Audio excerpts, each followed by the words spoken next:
Lakini pia kuna wakati wa shida, wakati wa raha, wakati wa joto na wakati wa baridi, wakati wa laana na wakati wa baraka, wakati wa kupanda na wakati wa kuvuna. Unaweza kusema majira ya kupanda na majira ya kuvuna. Hizo zote ni nyakati mbalimbali ambazo zimewekwa ili kuwezesha sasa mwanadamu huyu, Mkristo huyu wa Kigamboni, aweze kupanga mambo yake kulingana na wakati. Isingekuwa hivyo ingekuwa shida sana kwa kweli. Kubwa sana. Kiroho kuna wakati ni hali iliyopo inayomwandaa mwanadamu kuingia katika uzima wa milele. Kwa hiyo tukizungumza kiroho kwamba wakati ni nini, ni kwamba ni hali iliyopo au mazingira yaliyopo yanayomwandaa mwanadamu kuingia katika uzima wa milele. Kama tulivyo hapa hatujakusanyika tu, tumekusanyika kuja kusikiliza neno la Mungu likae ndani yetu, litusaidie kuandaa maisha yetu kwa ajili ya kwenda mbinguni. Sio tuje hapa kama mazoea tu kwamba tunakuja, tunatoka Jumapili, tutaenda, tutarudi basi. Lakini hatuna malengo yoyote. Naamini kwamba Mkristo yoyote wa kweli malengo yake ni kuona ufalme wa mbinguni. Uongo kweli? Wengine hawatiki. Sahau, sijajua. Sasa huwa kuna methali moja ya Kiswahili. Methali moja ya Kiswahili inasema wakati ukuta, na nyingine inasema wakati ni mali. Hizi methali zote mbili zinalenga katika kumkumbusha Mkristo kufanya jambo sahihi kwa wakati sahihi. Yaani kuupa wakati thamani unaostahili kulingana na mazingira. Haiwezekani kukopa wakati kwa mtu na kuahidi kumrudishia baadaye.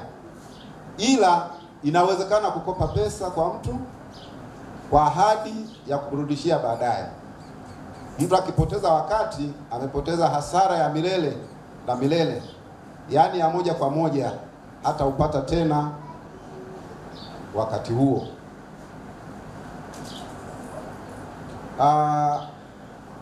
Hapo wahenga wao wanatuchanganya. Maki kuna methali moja wamesema elimu ni bahari, si ndio? Lakini huko anatuambia wakati ukuta. Lakini kuna kwingine anatuambia hakuna marefu yasiyokuwa na ncha. Kwamba pamoja na kwamba amekwambia elimu ni bahari, lakini tambua kwamba hakuna marefu yasiyokuwa na ncha, kwamba kila jambo na wakati. Haiwezekani mimi leo hii, mimi hapa sasa hivi niseme mimi bwana mwaka huu nataka nianze kusoma masters degree. Mimi nisome masters degree sasa hivi, nisaidie mimi. Eti mzee wangu wa kanisa, mimi sasa hivi niseme nataka kuweka pesa kusoma masters degree, nisaidie mimi. Unakuwa profesa, umri wa kuajiriwa umekoma. Maka ili uajiriwe kuna umri wa kuajiriwa. Ili upandishwe daraja kuna umri wa kupandishwa daraja. Sasa hivi mimi kama masters nataka ndani ya nyumba yangu natakiwa niwasomesha kina Papsana, niwasomesha kina Ronaldi, niwasomesha kina Beti, kwa sababu hao ndio wako kwenye umri wa kutumia taaluma zao. Bwana Yesu asifiwe. Bwana Yesu asifiwe. Kwa hiyo tunaposema wakati ukuta, hiyo ndio maana yake. Lakini ukisoma ile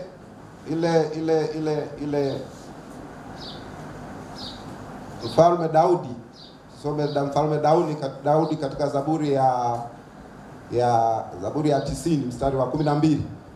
Hiyo ninaomba aliyepata isome kwa sababu ninataka nirejee hapo. Zaburi 90:12.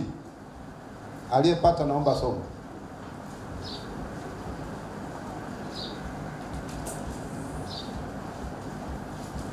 Mchungaji, wana Kigamboni Biblia.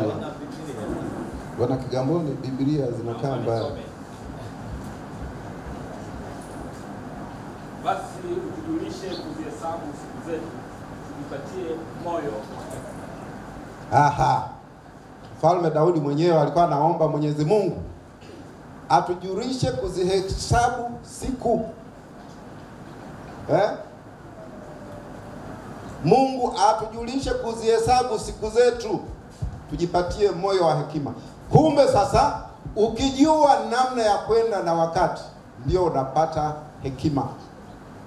Lakini kwenda tu hivi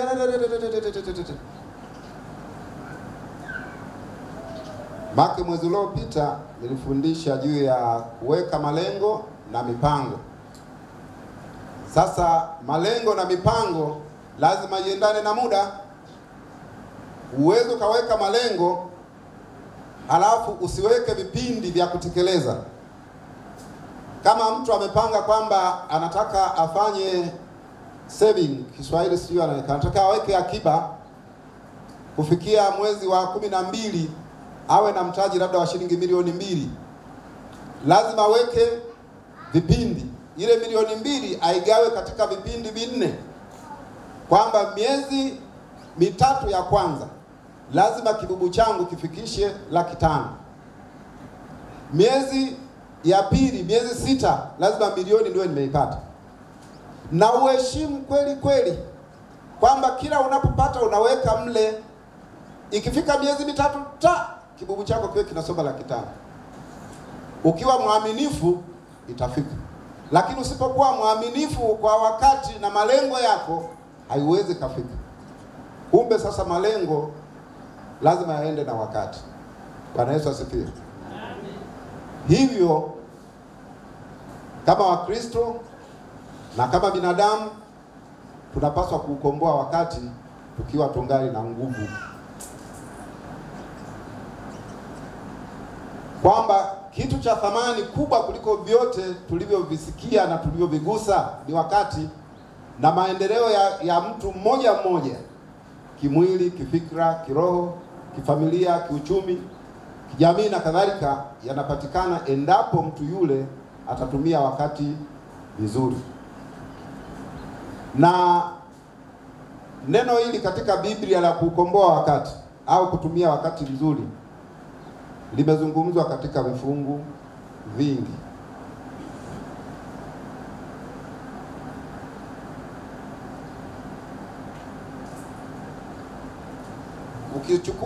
Ukisoma ile Mhubiri mstari wa sura ya 9. Mhubiri sura ya 9. Naomba hapa twende pamoja, aliyepata asome. Naamini sasa Biblia zetu zimesogea karibu. Mhubiri sura ya 9 mstari wa 12.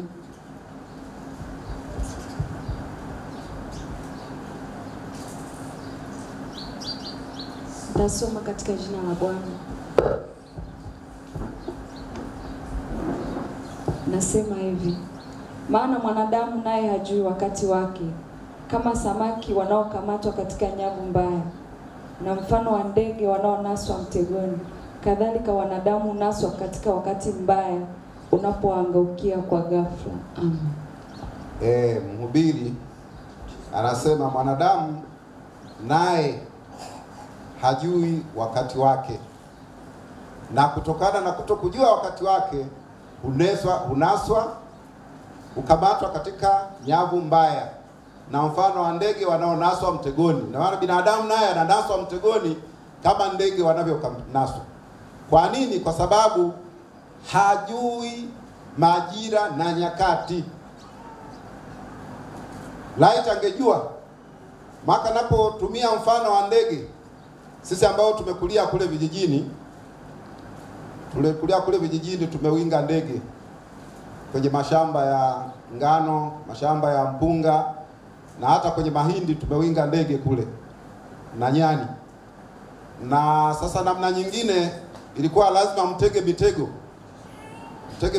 unakuta mnamwaga nafaka, unaweka mtego, akija anadumbukia anakula, kwa sababu ndege yeye hajui kwamba, hajiulizi kwamba sasa hii nafaka imetoka wapi wakati huu. Anakuja tu anakula, mara kwenyewe amesha nasa. Nikija mlinzi pale nafurahi kweli kweli, kwa sababu kwanza nimepunguza ndege wanaoharibu mazao, lakini pili nimepata kitoweo nyumbani. Hasa binadamu na sisi tusiwe kama ndege kwa kutokujua majira na nyakati. Mwingine asome Mathayo sura 26:18.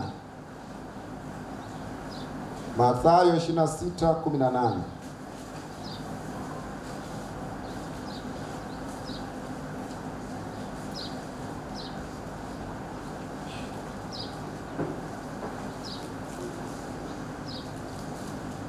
Maneno yanasema, akasema, enendeni mjini kwa mtu fulani, mkamwambie, mwalimu asema, majira yangu ni karibu, kwako nitafanya Pasaka pamoja na wanafunzi wangu. Bado hapa maneno ya Mungu yanatueleza namna ya kutunza wakati, kwamba unapotaka kufanya jambo fulani na mtu fulani, nimwambie wakati ya gani ambao utakwenda kwake. Ndiyo Yesu akamwambia, nendeni mkamwambie nitakwenda nyumbani kwake wakati fulani. Hakukurupuka. Yesu ni mtu wa mpango na ni mtu wa wakati, ni wakili wa wakati na wakili mwaminifu. Akasema, nendeni mkamwambie, mkampe taarifa mapema kwamba wakati fulani ukifika nitakwenda kwake. Mtu mwingine asome waraka wa Mtume Paulo kwa Warumi.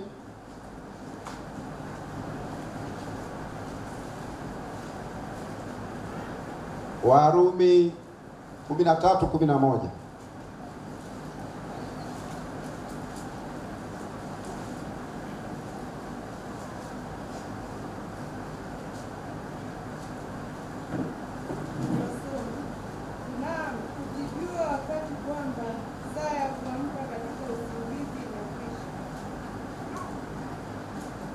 Imekwisha kuadiwa, kwa maana sasa wokovu wetu karibu nasi kuliko tulipoanza kuamini. Maneno muhimu pale, tukiujua wakati wa kwamba saa ya kuamka katika usingizi imekwisha kuadia. Ni lazima ujue kila wakati wa kufanya jambo fulani. Mtu mwingine asome waraka wa Mtume Paulo kwa Wathesalonike, waraka wa kwanza 2:9.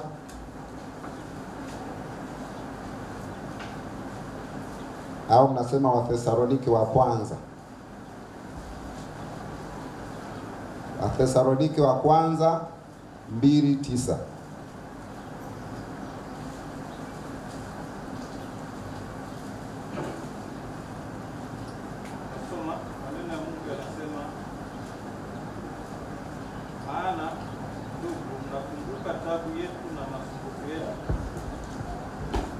Mchana na usiku tulifanya kazi, tusije tukamlemea mtu wa kwenu awaye yote, tukawahubiri hivi injili ya Mungu. Asante. Katika fungu hilo Mtume Paulo anawaandikia Wathesalonike akiwaasa juu ya umuhimu wa kutumia wakati vizuri, na jinsi wao akina Paulo na wenzie walipokuwa Thesalonike walivyotumia wakati wao vizuri, kwamba walifanya kazi ili wapate riziki yao, wasiwalemee wenyeji wao. Lakini kitu ambacho nataka kusisitiza pale ni majira na nyakati, kwamba kumbe katika Biblia tunaona kabisa kwamba maendeleo ya mtu kimwili, kifikra, kiroho, kifamilia, kiuchumi na kijamii yanapatikana endapo mtu anatumia wakati wake sawa sawa. Mathalan, ukiwa kijana ni lazima ujue wakati gani wa kuanzisha familia. Sio tu unakuwa unaenda siku zinaenda upo tu. Lazima uangalie majira na nyakati. Uhesabu, nimesema hapa mimi nikishaanza kushika mkongojo kanisani sitakuja tena. Nitakuwa nasubiri baba mchungaji aseme tukawahudumie wasio wadhaifu. Na sisi wote hapa itafika wakati tutakuwa wadhaifu. Tutakuwa tunasubiri zamu ya baba mchungaji kwenda kuwahudumia wadhaifu majumbani kwao. Sasa wakati huu ambao tuna nguvu, tunaweza tukatembea kifua mbele kuja kanisani. Unaweza ukasema tuimbe hapa pambio, ukaimba ukadhurura. Fanya hivyo. Itafika mahala jengo lile litaisha. Kila kitu mle tumefanya. Cha kufanya kingine hamna, tumefanya gardening vizuri safi. Wewe hujashiriki kwa wakati, utaanza kusikitika, unasema light, ningetoa mchango, ningekuwa sehemu ya watu waliojenga jumba lile. Lakini wakati huo utakuwa umepita humo, katika historia imesha kupita. Uwezi tena, na hata vyanzo vya mapato vimekufa. Unabaki unasema light ninge.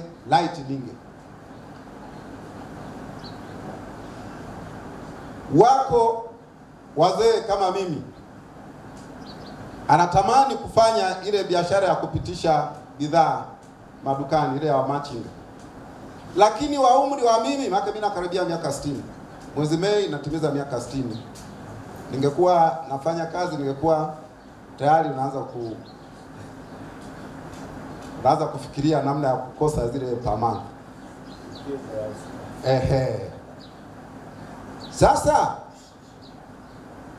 hivi watu wakiniona mimi kwa mfano mtaani nimebeba zile nguo, nimebeba vile vyombo, natembeza mtaani, kwanza hawatasema huyu ni mfanyabiashara. Yule mzee Chaula amechanganyikiwa ni. Alafu wale watu watasalimiana, watu ambao mnanifahamu mtanisalimia tu, halafu mara moja utainua simu, utapiga simu. Saa zingine kwa baba mchungaji, nimekutana na wakili huko. Yuko salama siku hizi. Kwa nini? Kwa sababu nafanya kazi ambayo sio yangu kwa majira haya. Nilichezea muda wa kufanya biashara ile. Sasa hivi kwa mfano, watu wakimuona kijana yule alikuwa anaimbisha hapa vizuri sana. Tena anaimbisha vizuri sana huyo kijana. Bwana pata hapa nani ya soda. Ni sawa bwana. Mungu akubariki sana. Mungu akubariki sana. Sasa watu wakimuona huyo kijana amebeba sinia lake la vyombo vya nyumbani na nini, anatembeza huko mtaani, unajua watashangaa. Sana watasema tumemwona fulani siku hizi ameanzisha biashara. Unaona? Mungu ambariki sana. Lakini sio wanione mimi au amuone mzee Ngara. Hao mzee Mshani hapa unamwona anapita kule. Wanasema, mzee Mshani siku hizi amechanganyikiwa. Nimemwona kula amebeba, amejitwisha na nini. Ni lazima ujue kufanya jambo fulani kwa wakati wake. Sasa hivi mwingine, hata wengine unakuta kina mama wengine walipokuwa vijana kwa wanachezea wakati.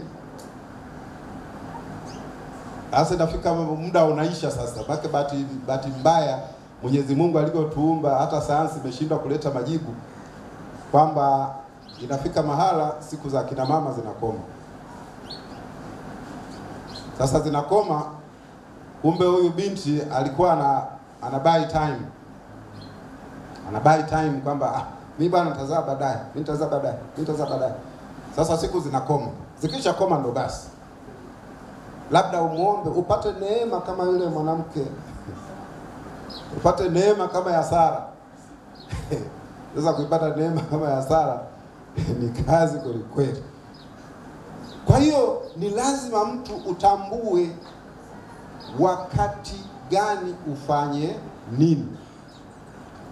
Thamani ya wakati ipo katika ahadi, ipo katika mapato, ipo katika malengo, ipo katika mawasiliano, ipo katika mikutano, miradi na katika makubaliano mbalimbali. Nipasemee hapa kidogo. Asubuhi nilizungumza mfano wa deni, maana katika mapatano mbalimbali. mfano wa deni. Mtu anakuja, Meshaki, nina shida mwenzio, nikopeshe 100,000, mwisho wa mwezi narudisha, tafadhali sana. Sasa Meshaki kwa sababu ananifahamu mimi ni wakili wake wa shirika na mimi ni mtu mwaminifu, na anajua kwamba ikifika tarehe 30 pesa yake itarudi, anaitoa hela kwenye mipango yake, 100,000, shwa, chukua wakili wangu. Ikifika tarehe 30 anajua kwamba itarudi, mambo yake ataendelea kama kawaida. Inafika tarehe 30 kimya, maana kwa hekima atakaa kimya. Ikifika tarehe 5 atauliza, wakili mzima, nilikuwa naulizia kale kaamana. Unajua, samahani, najua labda unisubiri mwishoni mwa wiki. Wiki nafika, hola. Wiki ya pili, hola. Mwezi, hola. Wa pili, wa tatu, wa nne, wa tano, mpaka mwaka. Umeshaharibu malengo ya Meshaki kwenye mipango yake. Umekosa uaminifu wewe mwenyewe wa muda. Hujawa wakili mwaminifu, lakini unakosa jingine la kutokutimiza nadhiri yako kwa wakati. Mambo chungu nzima yanakuwa yamezaliwa kwa kutokutimiza, kwa kutokwenda na wakati, kwa kutokuwa mwaminifu kwa wakati. Bwana Yesu asifiwe. Bwana Yesu asifiwe. Lakini Meshaki tena hana imani na wewe. Sana sana akuhifadhi. Maka kitafuta suluhisho sasa, sema sasa wakili hapa nani anamudu? Mtu karibu hapa, labda niende kwa baba mchungaji. Tayari siri yako ya kukosa uaminifu imeenda kwa mtu wa tatu. Naye atajaribu, akishindwa labda atamshirikisha na mzee mwingine. Tayari sasa wewe kwa kutokuwa mwaminifu wa wakati katika makubaliano mbalimbali, jamii inakuangalia kwa jicho pembe. Bwana Yesu asifiwe. Bwana Yesu asifiwe. Lakini inakuwa imekwamisha mipango ya watu wengi. Nimesema katika mradi wa ujenzi hapa, watu wasipotoa kwa wakati mradi utakwama. Maka hapa tumepatana na kuna vipindi hapa tumeambiwa baada ya muda fulani tufanye kitu fulani, baada ya muda fulani tufanye kitu fulani. Tunategemea kwamba ahadi ambazo watu wameweka zitatolewa kwa wakati, labda kuwe na matatizo ambayo yako nje kabisa ya uwezo wa mwanadamu. Lakini kama hakuna matatizo, basi tunaamini kwamba mambo yetu yanaenda kama yalivyopangwa. Haleluya. Vivyo hivyo kwenye vikao, mimi ni mjumbe wa baraza. Vikao vyetu havijawahi kuanza saa 4. Uongo mama mchungaji naye huwa nani, lakini eti nani mzee Mshani, vikao vyetu vya baraza vimewahi kuanza saa 4 kamili? Havijawahi kuanza saa 4 kamili. Kwa nini? Uaminifu wa wakati sisi wajumbe wa baraza hatuna. Lakini hata ibada zetu hapa huwa zinaanza kwa wakati kabisa. Nishafika saa 1:30 cha. Na mimi leo asubuhi sikuwa mwaminifu wakati. Mungu anisaidie sana. Mchungaji mimi ndio niko madhabahuni hapa. Mungu mimi anisaidie sana ili pepo la kuchelewa na mimi nitoke kwa jina la Yesu, mniombee. Toka pepo.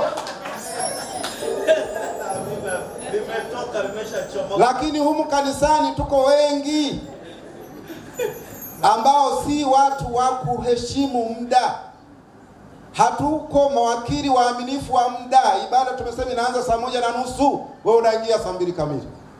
Alafu saa zingine wewe ndio mzee wa zamu, wewe ndio dikoni wa zamu, wewe ndio msoma matangazo. Si wasemi watu, lakini ndio ukweli. Kinachofanya tufeli ni kutokuwa mawakili waaminifu wa muda. Lakini hata vipindi humu kanisani, hili sasa ni la madhabahuni huko. Tumepanga ratiba ya kwanza itaisha saa 1:30 mpaka saa 3:30. Nyingine itaanza saa 4 kamili mpaka saa 6. Sasa saa zingine labda kwa sababu ya bahati mbaya inaweza kaenda mpaka saa 6:30, saa 7. kwa sababu ya matukio saa zingine yanakuwa mengi, lakini kwa vile tumejipangia utaratibu, ni lazima pia tuwe waaminifu katika hilo. Bwana Yesu asifiwe. Kwa sababu Wakristo hawa nao umeshaweka mabango kule, umewaambia kwamba ibada ya kwanza itaanza saa fulani mpaka saa fulani, ibada ya pili itaanza saa fulani mpaka saa fulani. Huyo Mkristo anachagua kuja ibada ya kwanza, anajua kwamba saa 3:30 atakuwa ametoka, atapanga ratiba yake nyingine ya siku ile. Mwingine yule anasema mimi asubuhi nitafanya mambo yangu, nitaingia ile ibada ya pili, nikitoka ile saa 6 naenda kumuona mgonjwa kule Muhimbili. Kumbe sasa ile ibada nazo zikivurugwa, huyu Mkristo hataenda kumuona mfungwa kule gerezani, maka Jumapili na Jumamosi ndio siku za kwenda kuwaona wafungwa magerezani. Na pia ndio siku za kwenda kule Ocean Road kuwatembelea wagonjwa na nini. Hizi siku ndio watu wanatumia kwa mambo kama haya. Tusipoenda kwa muda, maana tayari na hawa watu zinakuwa zimevurugika. Haleluya. Amen. Kwa hiyo uwakili wa wakati unamgusa kila mmoja wetu, kwamba kila mmoja wetu anapaswa kuwa wakili mwaminifu kwa wakati. Ingawa sasa huko mtaani unasikia mtu nakwenda kupoteza wakati, au yeye mjasikia jamani, naenda kupoteza wakati. Unaendaje kupoteza wakati? Wakati ukipotea uwezo kwa kukomboa. Mimi nilikuwa nauza machungwa zamani, nilipokuwa kijana mdogo kabisa. Nilikuwa naona raha kabisa, nauza machungwa pale sokoni, nachukua kule Tukuyu. Alafu nilikuwa na roho ngumu. Nachukua machungwa Tukuyu na maepples yametoka Maketu, nachukua Tukuyu napeleka Makongorosi Chunya. Hivyo mjane likianguka lori na hayo machungwa kitakuwaje? Lakini umri ule ulikuwa unaruhusu. Leo siwezi, kwa sababu leo vitu vyote vya hatari siwezi kufanya. Lakini ukiwa kijana unafanya vitu vyote vya hatari, hasa vyenye faida ya haraka haraka ndio vile vyenye hatari ambao unafanya ukiwa kijana. Lakini ukiwa mtu mzima unafanya kwa tahadhari, kwa sababu ndio ikipotea muda wa kuja tena ni kazi ngumu. Kwa watu wengine wanaosema napoteza wakati, waseme hivyo. Kama unaenda mahala, sema naenda kuongea kwa rafiki yangu, naenda kupunga upepo hapo baharini, au nafanya nini. Maana kupoteza wakati ni kujiletea hasara kubwa maishani. Na kupoteza wakati ni sawa na yule mtu aliyepewa talanta. Yaani unakuwa hamna tofauti. Maana sisi tumepewa talanta ya wakati na Mwenyezi Mungu. Wote tumepewa talanta ya wakati, ili tufanye mambo yetu kwa usahihi, tuweze kuandaa maisha yetu kwenda mbinguni. Lakini sasa yule aliyepewa talanta, mtu wa tatu yule aliyeifukia ardhini, sisi hatuna tofauti naye. Kwa sababu Mwenyezi Mungu atakapokuja tutakuwa tumetumia wakati wote bure, hatuna matunda. Atasema peleka hawa kwenye moto wa milele. Bwana Yesu asifiwe. Amen. Bwana Yesu asifiwe. Amen. Biblia inatuambia maisha yetu sisi ni kama kivuli. Yaani bado inatuonya namna ya kutumia wakati mzuri. Ndio inatuonya juu ya maisha yetu kwamba tuyaangalie maisha yetu. Haya maisha sio marefu. Ni maisha yanapita shwa kama kivuli. Unajua vijana hawa wakiniangalia mimi wanasema Shaula naye mzee. Wanadhani kwamba mimi sikuwa kijana. Mwanangu mmoja wakati akiwa mdogo tukawa tunaangalia TV siku moja. Asa katika ile TV akapita mzee mmoja ana umri kama mimi tu.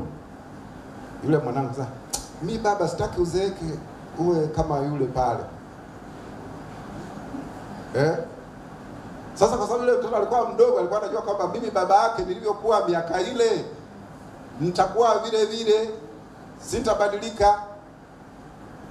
Kumbe leo hii akiniangalia naona na mimi niko kama yule aliyesema hataki nimfikie kwenye TV. Ndivyo hivyo watu wote tunazaliwa, tunakuwa vijana, tunakuwa watu wakati, tunakuwa wazee, tunakuwa vikongwe, hatimaye tunakufa. Hivyo tuukomboe wakati. Mtume Paulo alimwandikia Petro katika waraka ule wa kwanza. Meshidangu mchungaji, ibada hii ya pili wasoma Biblia ni wachache. Petro wa kwanza 1:24. Aliyepata somo. Petro wa kwanza 1:24.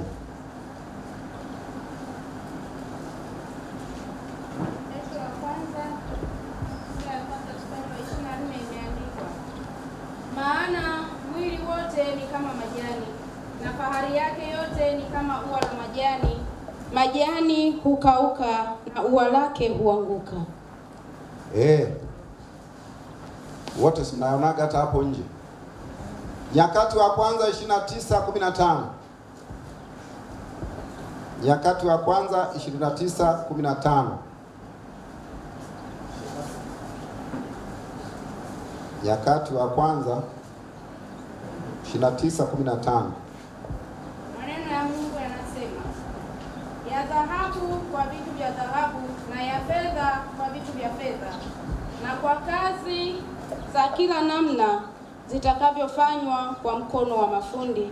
Ni nani basi ajitoae kwa moyo ili ajiweke wakfu leo kwa Bwana? Asante, lakini mwingine asome ile Nyakati wa kwanza 29:15. Labda nisome mwenyewe. Inasema, kwani sisi tu wageni mbele zako na wasafiri, kama walivyokuwa baba zetu wote, ni kama kivuli siku zetu duniani, wala taraji ya kukaa hapana. Yakobo 4:14. Yakobo 4:14.